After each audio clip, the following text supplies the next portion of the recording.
महाराज जी, मेरी जिज्ञासा है कि भरत चक्रवर्ती भी थे और रावण भी था, और अथाह संपत्ति का मालिक था रावण भी। लेकिन उसने अपनी संपत्ति को भोगों में और सोने की लंका बनाई और उसमें लगाया उसने, और भरत चक्रवर्ती ने उसी धन संपत्ति से बेहतर जिनाले सोने के बनाए।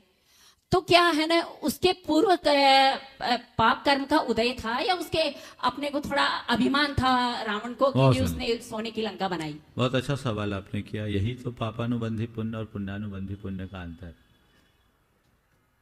रावण चाहता तो मंदिर भी बना सकता था, लेकिन जब पापानुबंधी पुण्य होगा तो ऐसे भाव आएंगे ही नहीं।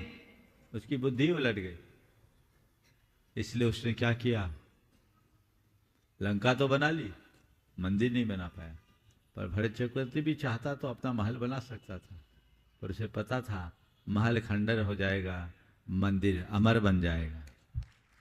महल खंडर हो जाएगा, मंदिर अमर बन जाएगा, और बनाने वाले को भी अमर बना देगा। तो भरत चक्रवर्ती का मंदिर आज भी सुरक्षित है, और रावण का महल धू धू करके जल गया।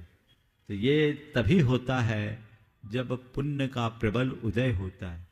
मैं अनेक लोगों को जानता हूं जो पाप में एक पाई खर्च करना नहीं चाहते और परमार्थ में दोनों हाथों से उलीझते हैं।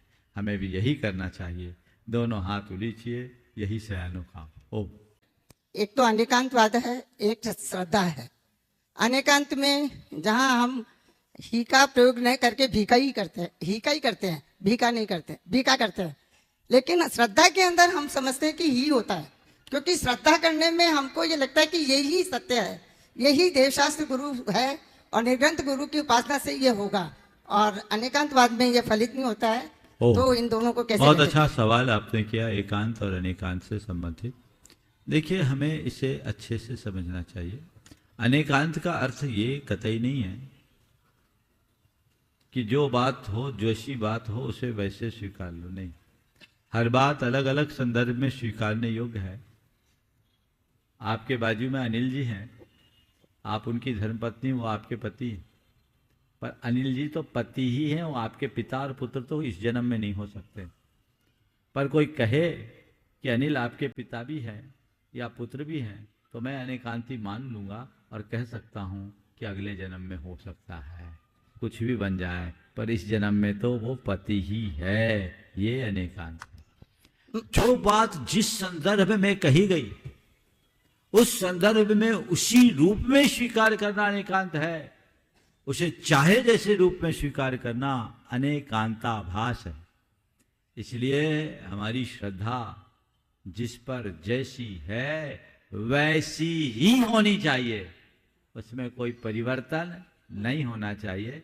यदि हम बात बात में बदल जाएं तो बिना पेंदी के लोटा कहलाएंगे। गंगा गए गंगादास और जमुना गए जमुनादास।